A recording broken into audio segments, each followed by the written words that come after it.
فأعوذ بالله من الشيطان الرجيم بسم الله الرحمن الرحيم وسارعوا إلى مغفرة من ربكم وجنة عرضها السماوات والأرض أعدت للمتقين الذين ينفقون في السراء والضراء والكاظمين الغيظ والعافين عن الناس والله يحب المحسنين صدق الله العظيم. الصلاة والسلام عليك يا رسول الله،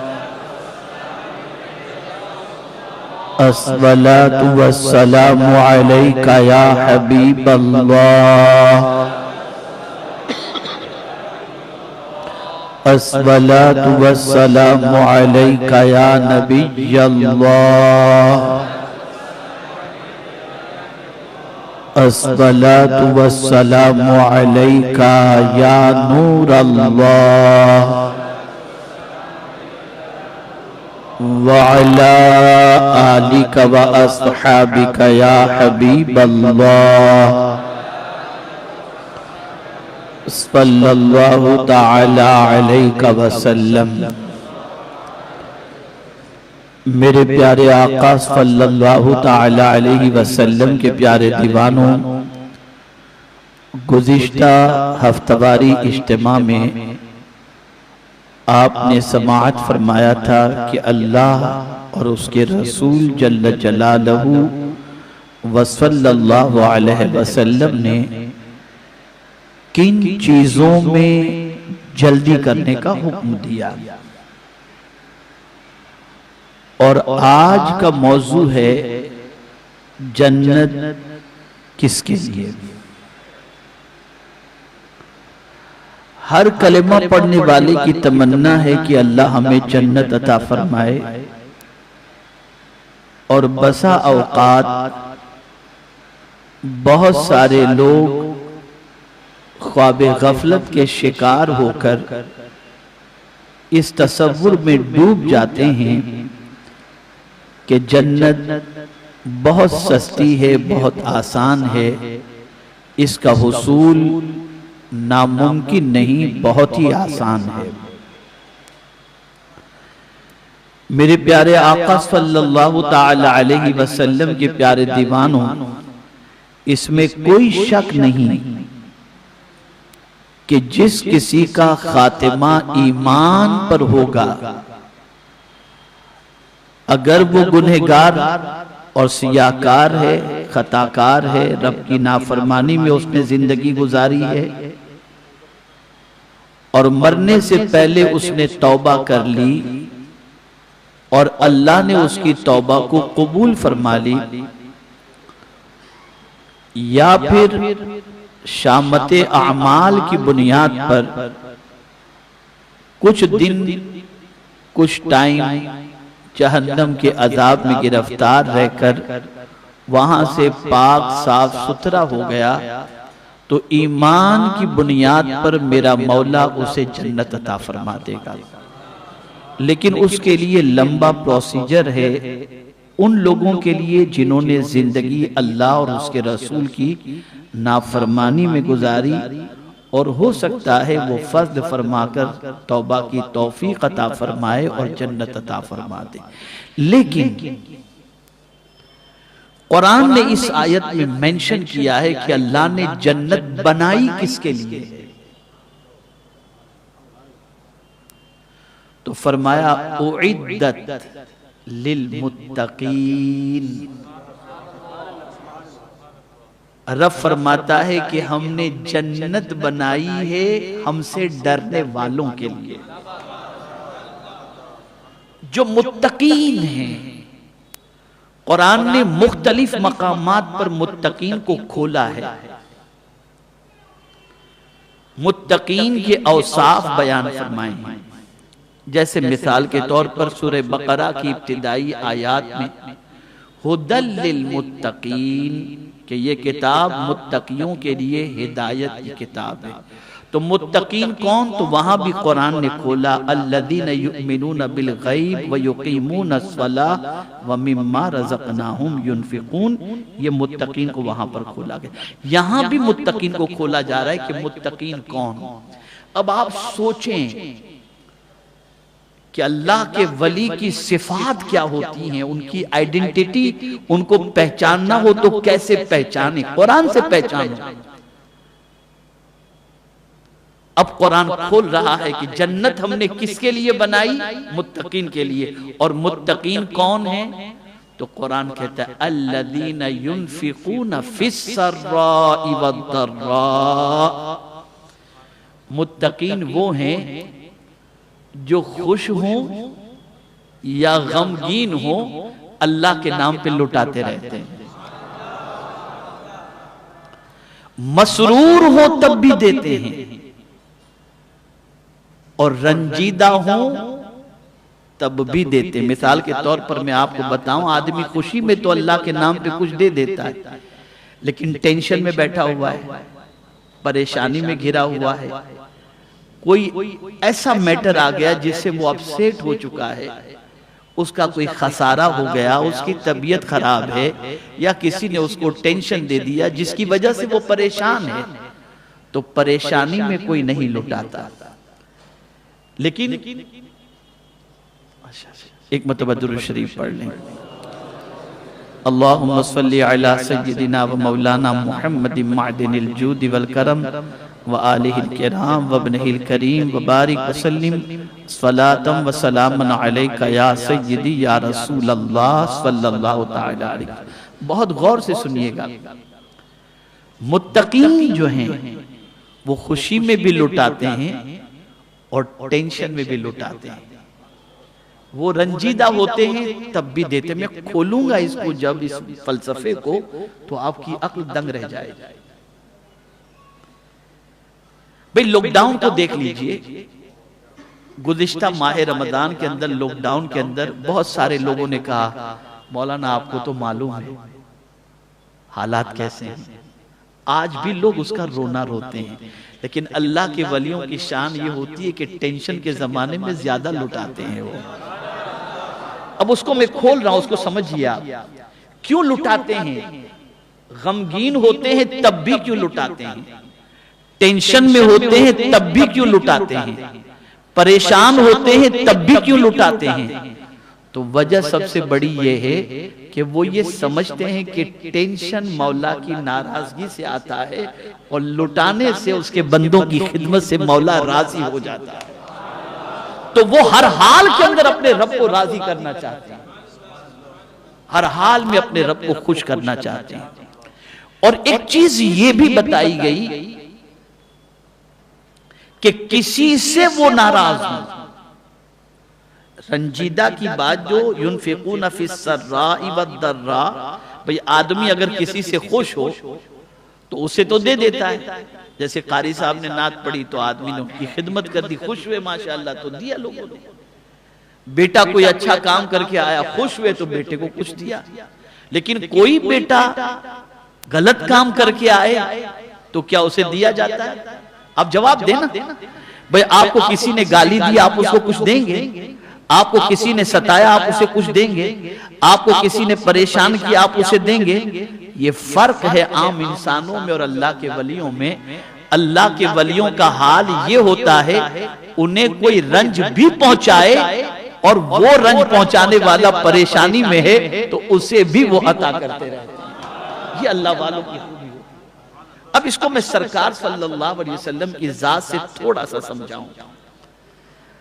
ہر گنہگار یہ جانتا ہے کہ ہم صبح سے لے کر رات تک حضور کی نافرمانی کرتے ہیں، اور ایسا نافرمان جس نے زندگی گناہوں میں گزاری، اپنی جان پر ظلم کیا اور پھر چلا گیا مدینے میں، تو اب وہاں یہ نہیں کہا جاتا آیا کیوں ہے تیری شکل تو دیکھ، زندگی تو نے نافرمانی میں گزاری، مجھے اذیت پہنچائی، میری بات نہیں مانی، اب تو آیا ہے میرے پاس جا تجھے نہیں دیا جائے گا، نہیں، وہاں تو شان یہ ہے کہ پہنچے تو پہلے تو بخشش کا پروانہ ہی دے دیا گیا، دے دیا گیا، آیا ہے نا لے کر کے جائے۔ اسی لیے اعلیٰ حضرت کہتے ہیں یہاں اگر مگر کا کوئی مسئلہ ہی نہیں ہے کہ اگر تو نیک ہوگا تو دیں گے، یہاں خیر و شر کی جانچ ہی نہیں ہوتی، یہاں تو عالم یہ ہے کہ دوسری جگہ جاؤ گے تو تمہیں دعائیں دینی پڑیں گی، واسطے دینے پڑیں گے تو تمہیں ملے گا۔ اور میرے سرکار کا در یہ ہے کہ خود بھیک دیں اور خود دعا بھی دیتے ہیں، خود کہتے ہیں کہ خود بھیک دیں اور خود کہیں منگتا کا بھلا۔ تو اس سنت پر اولیاء عمل کرتے ہیں، اس سنت پر اولیاء عمل کرتے ہیں کہ ناراض کرنے والوں کو بھی، رنجیدہ کرنے والوں کو بھی وہ محروم نہیں رکھتے، اور اگر ٹینشن کے اندر وہ ہیں کسی سبب سے، اب ٹینشن کا بھی مسئلہ میں آپ کو بتاؤں گا تو یہ بھی ایک لمبا ٹاپک ہے۔ غموں کی بھی قسمیں ہیں، ایک قسم کا غم نہیں ہوتا، کچھ غم اچھے بھی ہوتے ہیں، کچھ غم بہت اچھے ہوتے ہیں، یہ ہونے ہی چاہیے۔ میں حضور کا غم آپ کے سامنے رکھ دوں، سرکار کو سب سے بڑا غم یہ تھا کہ میری امت کی بخشش ہو جائے، یہ غم بہت اچھا ہے۔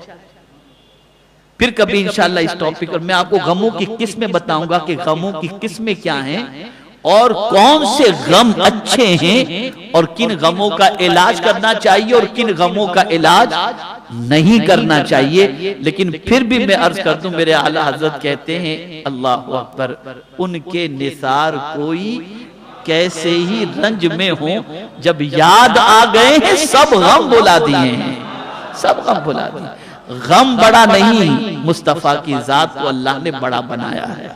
خیر، تو عرض یہ کر رہا تھا کہ اللہ کے جو ولی ہوتے جن کے لیے جنت بنائی گئی ہے، وہ خوشی میں بھی خرچ کرتے ہیں اور ٹینشن میں بھی خرچ کرتے ہیں، خوشی میں بھی اللہ کے نام پر لٹاتے ہیں اور غم میں بھی اللہ کے نام پر لٹاتے ہیں۔ یہاں سے یہ بات سمجھ میں آئی کہ اللہ کے ولیوں کا حال یہ ہوتا ہے کہ وہ لٹنے والے نہیں ہوتے، وہ لٹانے والے ہوتے ہیں۔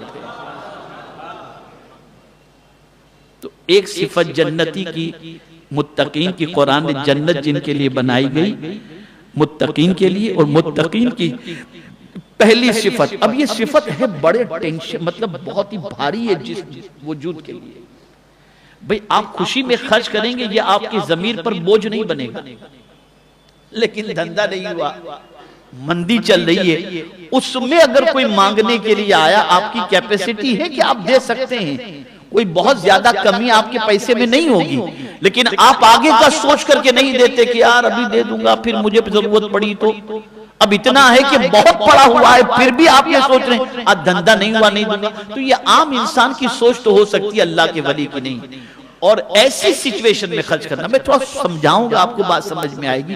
ایسی سچویشن میں خرچ کرنا یہ ضمیر پر بوجھ بنتا ہے، اور اللہ کے ولیوں کی شان یہ ہوتی ہے کہ جو چیز سخت سے سخت ترین ہو لیکن اللہ کو پسند ہو، وہ ان کاموں کو آسانی سے کیا کرتے ہیں، آسانی سے۔ اب اس سے سخت بات آ رہی ہے جو ضمیر پر بوجھ ہے۔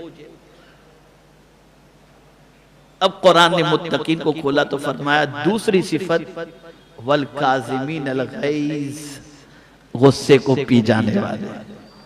اب یہ اس سے سخت ترین معاملہ ہو، چلو خرچ کرنا تو تھوڑا آسان ہو جاتا ہے، دے دیا جان چھوٹی، لیکن غصے پہ قابو کرنا یہ اس سے سخت ترین بات ہے، اس سے سخت ترین مرحلہ آ رہا ہے۔ اور کوئی ثابت نہیں کر سکتا کہ کسی اللہ کے ولی نے اپنی ذات کے لیے کسی کو ستایا ہو یا انتقام لیا ہو، وہ جب بھی کچھ کرتے تھے تو سارا کام اللہ اور اس کے رسول ہی کے لیے کیا کرتے تھے، وہ غصے کو پی جاتے تھے۔ یہ کاظم غیظ فرمایا گیا، غیظ کہتے ہیں شدت، اور کظم کہتے ہیں جو مشک ہوتی ہے، مشک جو ہوتی ہے جس کے منہ کو باندھ دیا جاتا ہے اور مہر لگا دی جاتی ہے، اس کو کہتے ہیں کزم۔ تو اب کزم میں غیظ فرمایا گیا، غصے کو غصہ آیا نا، تو وہ جیسے آپ نے کسی مشک کے اوپر مہر لگا دی اور باندھ دیا اسے، تو اب ایک قطرہ پانی کا باہر اس میں سے نہیں نکلے گا۔ ایسے ہی اللہ کے ولیوں کا حال یہ ہوتا ہے کہ غصے سے جب ایک دم لال پیلے ہو جاتے ہیں تو وہ غصے کا اظہار کرنے کی بجائے اسے اس طرح سے پی جاتے ہیں جیسے انہوں نے اپنے غصے کے اوپر مہر لگا دی ہو کہ باہر چھلکتا ہی نہیں ہے، وہ غصہ چھلکتا ہی نہیں۔ اس کا مطلب یہ نہیں کہ وہ جلالی نہیں ہوتے، بہت جلالی ہوتے ہیں۔ جلال الگ چیز ہے، غصہ الگ چیز ہے۔ غصے کی بھی کئی قسمیں ہیں، یہ بھی پھر میں کبھی بتاؤں گا آپ کو، کون سا غصہ جائز ہے اور کون سا غصہ ناجائز ہے۔ تو غصہ وہ پی جاتے ہیں، اور ان کے لیے غصہ پی جانا یہ ضمیر پر بظاہر سخت لگتا ہے، لیکن ان کی نظر غصے پر نہیں ہوتی، اپنے محبوب پر ہوتی ہے کہ میرے محبوب کو پسند کیا ہے۔ جو محبوب کو پسند ہوتا ہے اس کو وہ اختیار کر لیا کرتے ہیں۔ مجھے یاد آ رہی ہے آقا کریم صلی اللہ علیہ وسلم کی ایک حدیث۔ ایک صحابی اپنے غلام کو مار رہے تھے، مارنے کے لیے ابھی انہوں نے درہ اٹھایا ہی تھا، سرکار صلی اللہ علیہ وسلم نے روک دیا۔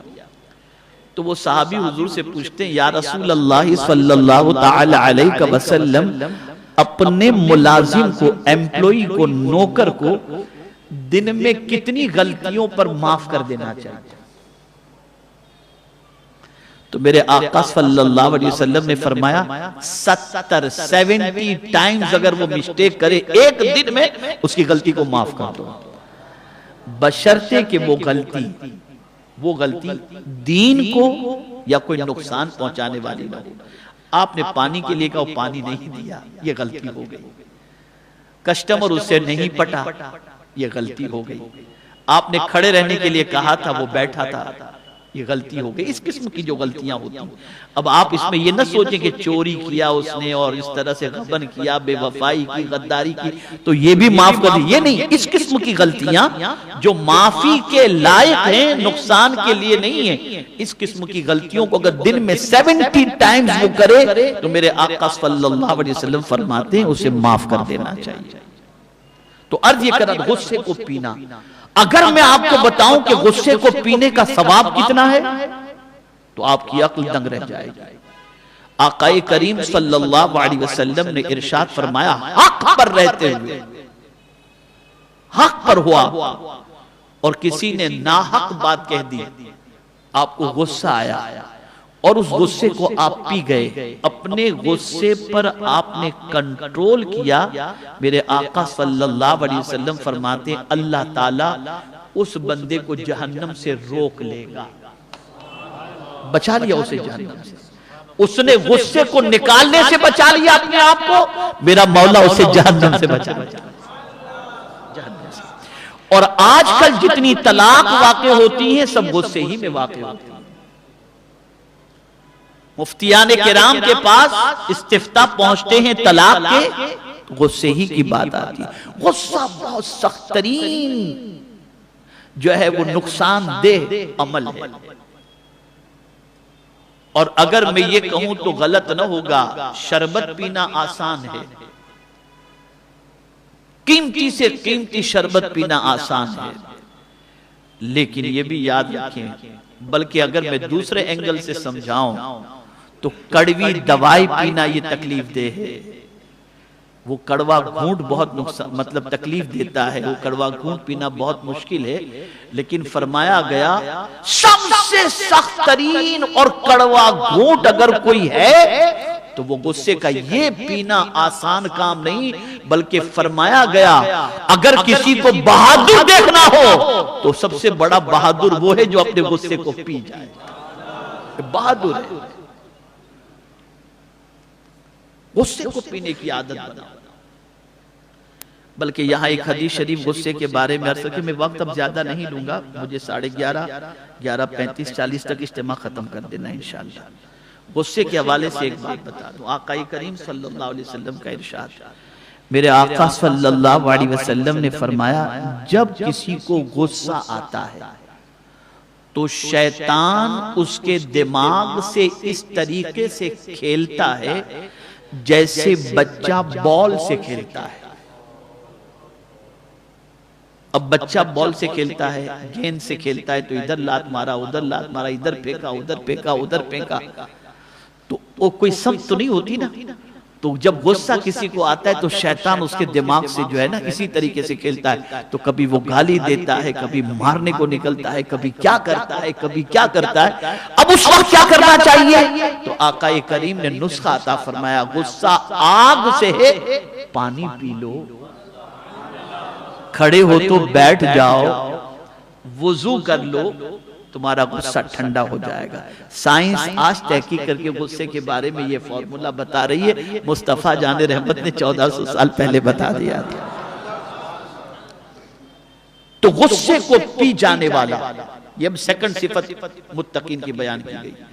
چلو پی لینا یہ تھوڑا سا رنج کے اندر دینے سے سخت ہے، لیکن اس سے بھی سخت ایک اور چیز ہے۔ متقین اور آگے بڑھتے ہیں اور قرآن ان کی اور آگے صفت بیان فرماتا ہے۔ قرآن کہتا ہے وَالْعَافِينَ عَنِ النَّاسِ، لوگوں کو معاف کرنے والے۔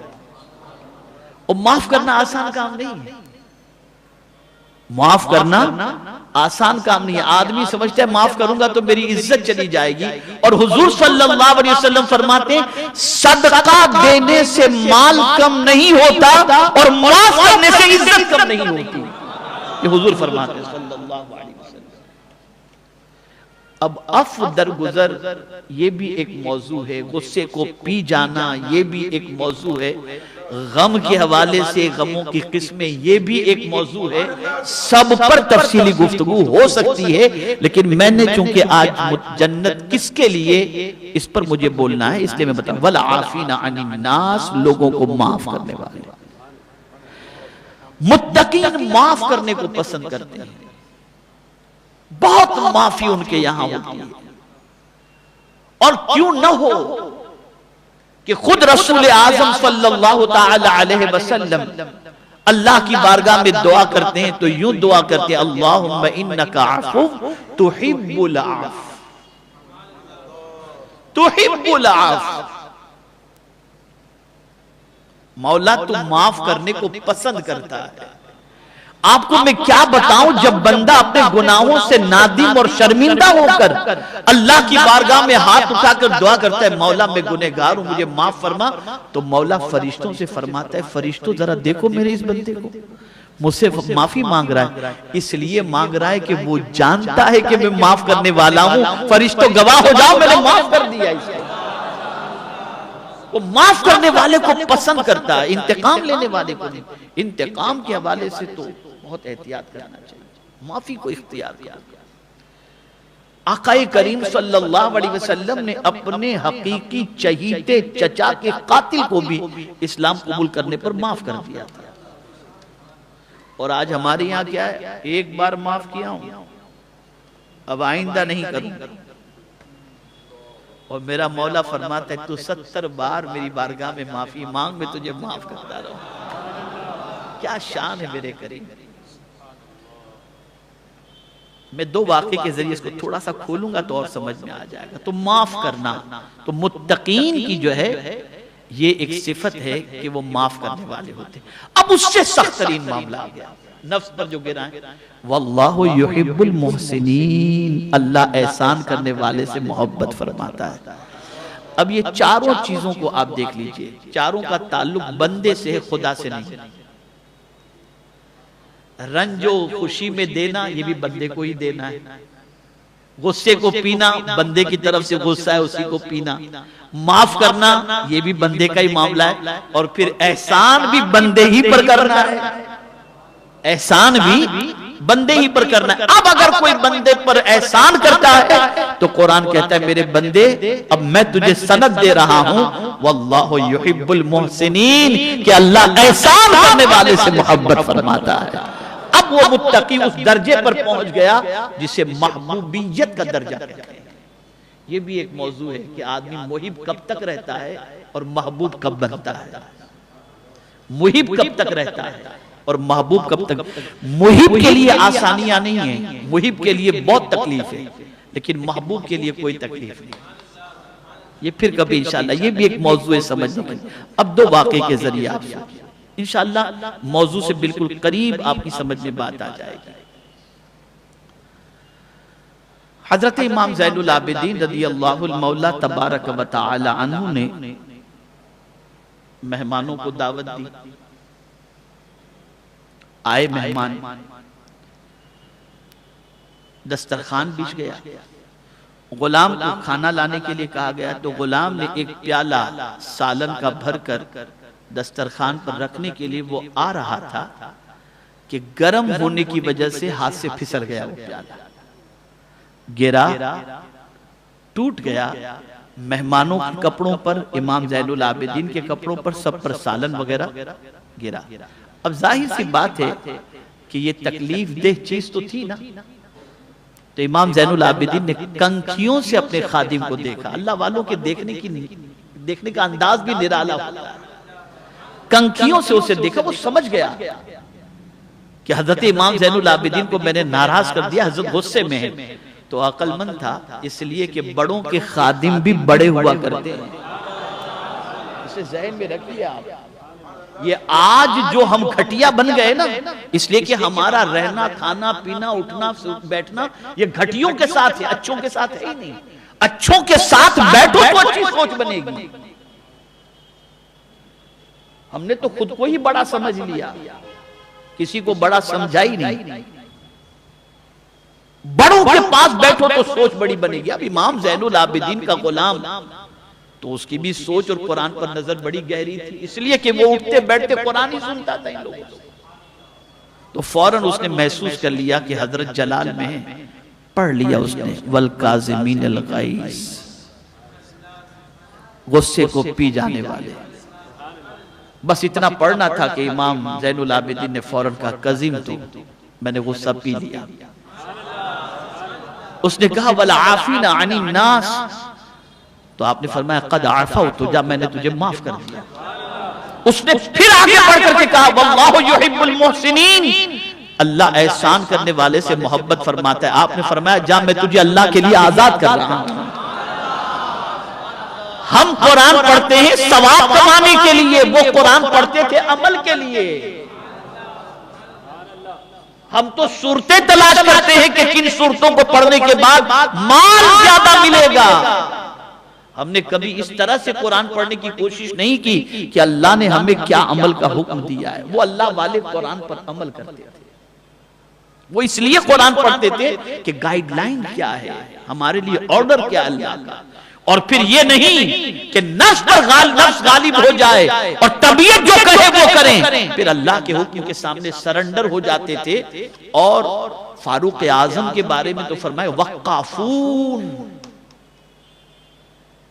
اللہ کے حکم کے سامنے تو ایسے بالکل جو ہے وہ رک جانے والے تھے. ان کے سامنے کوئی اللہ کا حکم پیش کرتے فوراً رک جاتے تھے, فوراً رک جاتے تھے. کسی بھی کام سے رکنے کا حکم ہوتا تھا. تو یہ اللہ والوں کی صفات ہیں. یہ جنت ان کے لیے سجائی گئی. جنت کن کے لیے سجائی گئی ہے, کن کے لیے بنائی گئی ہے؟ ان لوگوں کے لیے اعدت للمتقین, متقین کے لیے جنت بنائی گئی. اور متقین کی خوبی کیا ہے؟ الذین ينفقون فی السراء والضراء والکاظمین الغیظ والعافین عن الناس واللہ یحب المحسنین. میرے پیارے آقا صلی اللہ تعالی علیہ وسلم کے پیارے دیوانوں, انشاءاللہ یہ بھی تھوڑا سا رہ گیا محسنین والا. یہ صوفیہ کرام نے اس کی تفسیر کیا فرمائی ہے. انشاءاللہ زندگی رہی تو میں آئندہ اجتماع میں اور آگے کی بات جو متقین کے حوالے سے فرمائی گئی اور جہاں ابتدا میں آیت میں فرمایا گیا وَسَارِعُوا إِلَى مَغْفِرَةٍ مِّن رَبِّكُمْ وَجَنَّةٍ أَرْضُهَا السَّمَاوَاتُ وَالْأَرْضُ، تو یہاں جنت کا تذکرہ آیا، تو پھر متقین کی اور بھی صفات کی ذکر کے بعد متقین کو اللہ جنت میں کب تک رکھے گا اور کیسے رکھے گا اس کا تذکرہ بھی موجود ہے۔ انشاءاللہ زندگی رہی تو آئندہ اجتماع میں اس پر کچھ روشنی ڈالوں گا۔ آپ جانتے ہیں آنے والی جمعرات شب معراج ہے، شب معراج کے حوالے سے میری کلپ وائرل ہو چکی ہے، اس رات میں کیا پڑھنا چاہیے۔ 12 رکعات کا ذکر بہقی شریف کے اندر موجود ہے، شعب الایمان کے اندر میں نے اس کا تذکرہ اس کے اندر کیا ہے۔ وہ 12 رکعات بہتر تو یہی ہے کہ آپ قضائے عمری جتنی پڑھ سکتے ہوں اسے پڑھیں، لیکن اللہ توفیق دے تو وہ 12 رکعات اور اس کے بعد کے اوراد و اذکار بھی آپ پڑھیں، اس کا ثواب بھی اللہ عز و جل نے، اللہ عز و جل کے پیارے حبیب صلی اللہ علیہ وسلم نے بیان فرمایا ہے۔ اور اسی طریقے سے آپ کوشش کریں 27ویں رجب کے روزے کو رکھنے کی، کہ رسول اعظم صلی اللہ علیہ وسلم نے فرمایا 60 مہینے کے روزے کے برابر اللہ ثواب عطا فرماتا ہے۔ تو اس دن کا روزہ بھی رکھیں اور 12 رکعت نفل بھی آپ شب معراج کو پڑھنے کی کوشش کریں۔ اور سفر معراج کے متعلق انشاءاللہ تفصیلی خطاب شب معراج میں انشاءاللہ بھیونڈی کی سرزمین پر ہر سال کے مطابق اس سال بھی انشاءاللہ شب معراج کا وہاں پر اجتماع ہوگا۔ آن لائن جو وہاں نہیں پہنچ سکتے وہ سفر معراج کی حکمتیں، سفر معراج کا پس منظر، سفر معراج کی برکتیں انشاءاللہ اس کے متعلق آپ سماعت فرمائیں۔ وَمَا عَلَيْنَا إِلَّا الْبَلَاغُ الْمُبِينُ، ایک ضروری اعلان سماعت فرمائیں، جب بھی ہفتہ واری اجتماع میں آئیں تو کچھ نہ کچھ باہر مکتبہ طیبہ سے ضرور لے کر کے جائیں، تاکہ آپ کے ذریعے دین کو فروغ بھی ملے اور دین کا کام بھی ہو۔ اور کوشش کریں جلدی سے اجتماع میں آ جانے کی، تاکہ کچھ مزید باتیں بھی آپ کے گوش گزار کی جا سکیں۔ اللہ تعالیٰ آقا کریم صلی اللہ علیہ وسلم کے صدقہ و طفیل متقین کے نقش قدم پر چلنے کی توفیق نصیب فرمائے۔ وَمَا عَلَيْنَا إِلَّا الْبَلَاغُ الْمُبِينُ۔ السلام علیکم ورحمۃ اللہ وبرکاتہ۔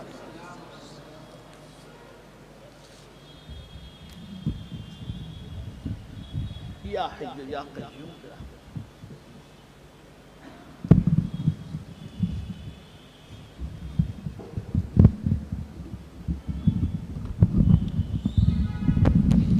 السلام علیکم ورحمۃ اللہ وبرکاتہ۔ مکتبہ طیبہ پر مبارک راتیں یہ کتاب موجود ہے۔ اس میں جو بڑی بڑی راتیں شب معراج، شب برات، شب قدر، اس میں اس کے فضائل اور اس کے اندر کیے جانے والے خصوصی جو وظائف اور اعمال ہیں اس کی تفصیل ہے۔ آپ اس کو حاصل کریں اور پڑھیں اور پھر جتنا ہو سکے عمل کریں۔ بھیونڈی کا اجتماع حضرت نے اعلان فرمایا، حضرت وہاں تشریف لے جائیں گے، اور یہاں ڈاکیارڈ روڈ پر درگاہ مسجد میں انشاءاللہ عشاء کی نماز کے فوراً بعد شب معراج میں مجھے یہ سعادت ملے گی کہ میں واقع معراج اور اس کے تعلق سے جو باتیں اس کو بیان کروں۔ انشاءاللہ 11 بجے تک ہم اس اجتماع کو ختم کریں گے ڈاکیارڈ روڈ درگاہ مسجد میں۔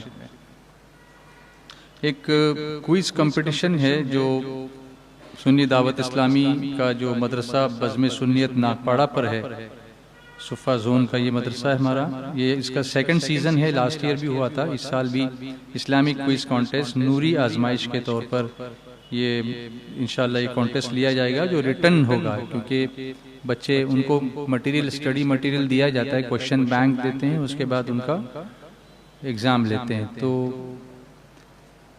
اس کو آپ انرول کر سکتے ہیں، رجسٹر کر سکتے ہیں، اور اس کی مزید ڈیٹیلز کو جاننے کے لیے ہمارے ناگپاڑے کے جو یہاں پر ساتھی آئے ہوئے ہیں وہ باہر موجود ہوں گے، انشاءاللہ آپ ان سے رابطہ کریں یا موسیٰ بھائی سے رابطہ کر لیں، انشاءاللہ وہ آپ کو اس کی تفصیل دیں گے۔ آپ لوگ سبھی اس میں پارٹیسپیٹ کر سکتے ہیں، آپ کے علاقے کی جو مکاتب ہیں، وہاں کے جو اسٹوڈنٹس ہیں ان کو آپ کر سکتے ہیں انشاءاللہ۔ تو زیادہ سے زیادہ اس میں حصہ لینے کی کوشش کریں، اللہ آپ سب کو جزائے خیر عطا فرمائے۔ انشاءاللہ کل ٹیم امید کا جو ایس ڈی آئی امید جو ہماری ایجوکیشنل ٹیم ہے، آپ جانتے ہیں کہ ہر ہفتے سنڈے کو شام 4 بجے سے 5:30 بجے تک ایک خصوصی educational session S D I channel پر ہی ہوتا ہے۔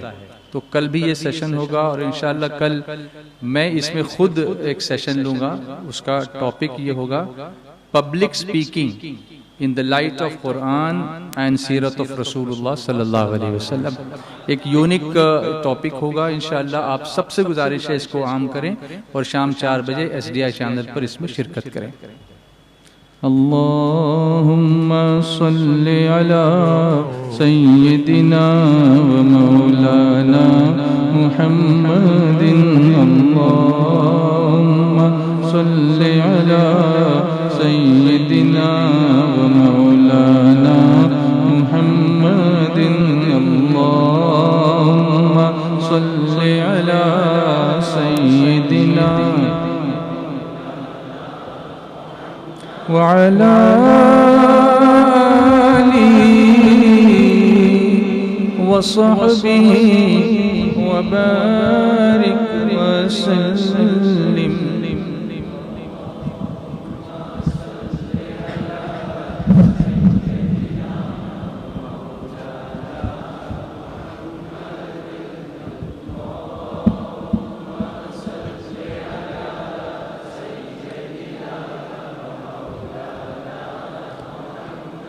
استغفر الله استغفر الله استغفر الله ربي من كل ذنب وأتوب إليه.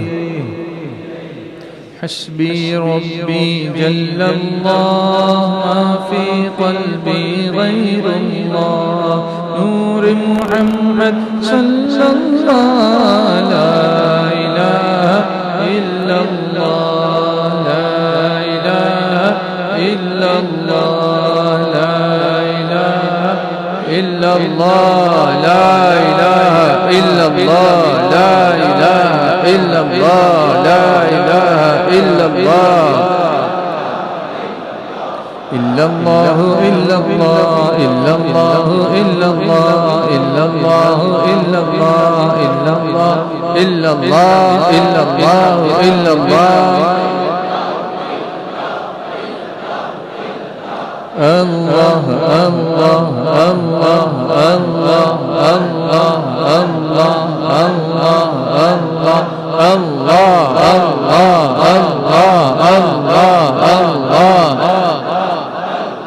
الله الله الله الله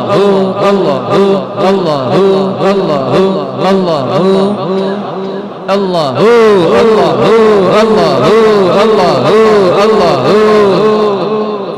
لا إله إلا الله محمد رسول الله صلى الله تعالى عليه وسلم.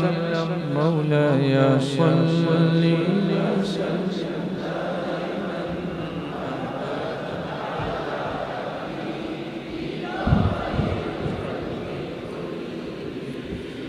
الصلاة والسلام عليك يا رسول الله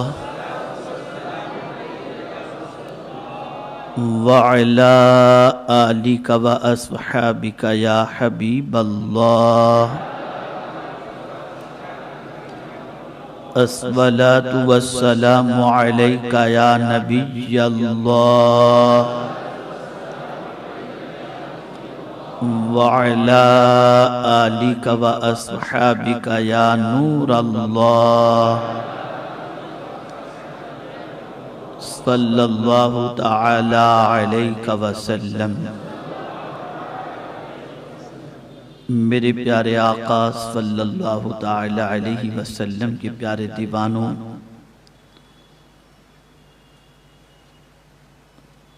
گناہوں میں زندگی گزارنے کے بعد رب نے ہمیں موقع عطا فرمایا ہے کہ ہم اپنے پیارے حبیب صلی اللہ تعالی علیہ وسلم کی بارگاہ بے کس پناہ میں حاضر ہو کر ان کو گواہ بنا کر اپنے کیے ہوئے گناہوں سے توبہ و استغفار کریں. یہ بات اپنی جگہ بالکل صحیح ہے کہ اس وقت حقیقت میں ہمارا وجود مسجد نبوی شریف میں نہیں ہے، سنہری جالیوں کے سامنے نہیں ہے، لیکن یہ بھی اپنی جگہ بالکل مسلم ہے کہ ہم مسجد نبوی شریف سے تو دور ہیں، مصطفیٰ جان رحمت سے دور نہیں ہیں۔ آقا کریم صلی اللہ تعالی علیہ وسلم اگر چاہیں تو وہاں سے اپنے غلاموں کو فریاد کرتے ہوئے سن بھی سکتے ہیں، دیکھ بھی سکتے ہیں۔ تو تصور کریں کہ ہمارا یہ قافلہ سنہری جالیوں کی طرف رواں دواں ہے۔ یہ دیکھو پیارے آقا صلی اللہ علیہ وسلم کی سنہری جالیاں نگاہوں کے سامنے ہیں۔ ادب و احترام سے تحفہ درود و سلام پیش کریں۔ الصلاۃ والسلام علیک یا رسول اللہ، الصلاۃ والسلام علیک یا حبیب اللہ، الصلاۃ والسلام علیک یا نبی اللہ، وعلی آلک و اصحابک یا نور اللہ، صلی اللہ تعالی علیہ وسلم۔ اپنے ہاتھوں کو اٹھائیں، آقا کریم صلی اللہ علیہ وسلم کو گواہ بنا کر اپنے سارے گناہوں سے توبہ کریں۔ یہ بات اچھی طریقے سے یاد رکھیں کہ ہم نے گناہوں کی سزاؤں کو نہ پڑھا ہے، نہ سنا ہے، نہ سمجھا ہے۔ ہمیں کا کوئی ایسا نہیں جو کسی چھوٹے سے چھوٹے گناہ کے عذاب کو بھی برداشت کر سکے۔ آج قدرت نے موقع دیا ہے، توبہ کر لیں، شاید میرا کریم راضی ہو جائے، مان جائے اور ہماری خطاؤں کو معاف فرما دے۔ استغفر اللہ، استغفر اللہ، استغفر اللہ ربی من کل ذنب واتوب الیہ۔ اب آقا کریم صلی اللہ علیہ وسلم سے عرض کریں، نسألک الشفاعت یا رسول اللہ، نسألک الشفاعت یا حبیب اللہ، نسألک الشفاعت یا سید الاولین والآخرین، نسألک الشفاعت یا رحمت للعالمین۔ میرے سرکار، میرے آقا، بہت عرصہ گزر چکا، حقیقت میں آپ کے مواجہ اقدس کے سامنے حاضر ہوتے ہوئے سرکار، ہم تسلیم کرتے ہیں یہ وجود اس لائق تو نہیں جو گناہوں میں لدا ہوا ہے، اسے لے کر آپ کی مقدس سرزمین پر حاضر ہو سکیں، لیکن میرے آقا سالہ سال تک آپ نے حضوری کی لذت عطا فرمائی، تو ہم تو بس آپ کے عاشق صادق کا ایک شعر آپ کی بارگاہ میں سرکار نظر کرتے ہیں، اس شعر کے صدقے میں کرم فرما دیجئے۔ اب تو نہ روک اے غنی، عادت سگ بگڑ گئی، اب تو نہ روک اے غنی، عادت سگ بگڑ گئی، میرے کریم پہلے ہی لقمہ تر کھلائے کیوں۔ سرکار کرم کی نظر فرما دیں، منتظر ہوں پھر کرم کا اے رسول ہاشمی، منتظر ہوں پھر کرم کا۔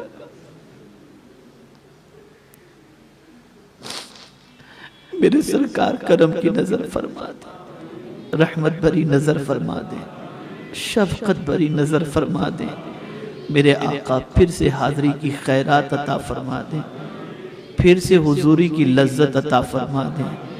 میرے سرکار، آپ کو رب قدیر جل جلالہ نے بہت اونچا مرتبہ عطا فرمایا ہے، آپ چاہیں تو کوئی چیز مشکل نہیں ہو سکتی، بس سرکار کرم فرما دیں، رحمت بری نظر فرما دیں۔ آقا کریم صلی اللہ علیہ وسلم کی بارگاہ میں التجا کرنے کے بعد بارگاہ سمدیت میں بھیک مانگتے ہیں، یا ارحم الراحمین، یا ارحم الراحمین، یا ارحم الراحمین، یا ارحم الراحمین، یا ارحم الراحمین، ارحم امت محمد صلی اللہ علیہ وسلم، اللہم اغفر امت محمد صلی اللہ علیہ وسلم، اللہم ارحم امت محمد صلی اللہ علیہ وسلم، اللہم فرج عن امت محمد صلی اللہ علیہ وسلم، اللہم ربنا لا تجعلنا فتنة للقوم الظالمین ونجنا برحمتک من القوم الكافرین، اللہم آت نفوسنا تقواها وزکها فإنک خیر من زکاها انت ولیجها ومولاها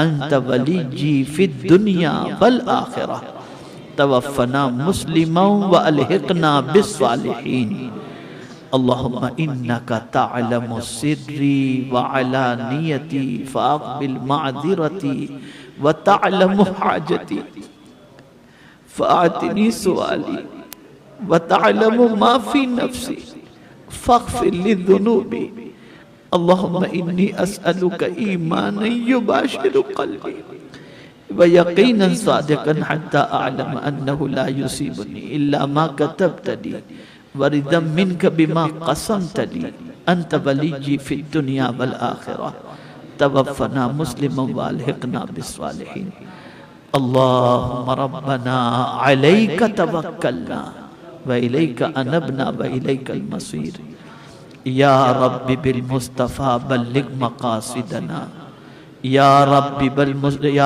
بالمصطفى بلغ مقاصدنا، یا رب بالمصطفى بلغ مقاصدنا واغفر لنا ما مضى یا واسع الکرم، مولاي صل وسلم دائما ابدا على حبیبک خیر الخلق كلهم، اللہم اشف انت الشافی لا شفاء الا شفاءک شفاء لا یغادر سقما، اللہم ربنا فاغفر لنا ذنوبنا وکفر عنا سیئاتنا وتوفنا مع الابرار، یا ارحم الراحمین، یا ارحم الراحمین، یا ارحم الراحمین، صغیرہ کبیرہ جانے انجانے میں جو بھی گناہ ہوئے ہوں مولا اپنے حبیب کے صدقے تو اسے معاف فرما دے۔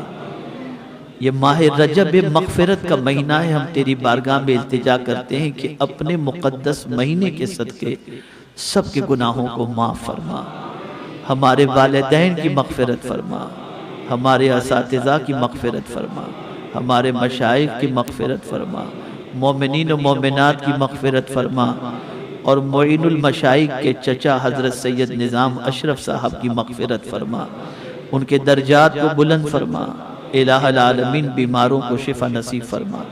ہمارے جناب علی بھائی نے ایک صاحب کے بارے میں راضی صاحب کر کے کوئی ہیں ICU میں، مولا انہیں بھی شفا عطا فرما، اور جتنے بھی مومنین و مومنات بیمار ہوں جنہوں نے دعاؤں کی شفا کی گزارش کی ہے یا دل میں نیت رکھتے ہیں سب کو شفا عطا فرما، جو مومنین و مومنات پریشان ہیں ان کی پریشانیوں کو دور فرما، جو مومنین و مومنات اس دنیا سے کچھ کر گئے ہیں ان کی مغفرت فرما۔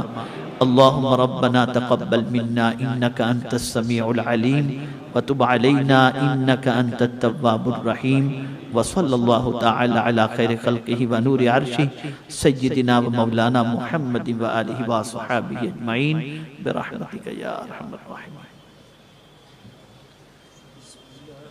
بسم اللہ الرحمن الرحیم، والصلاة والسلام۔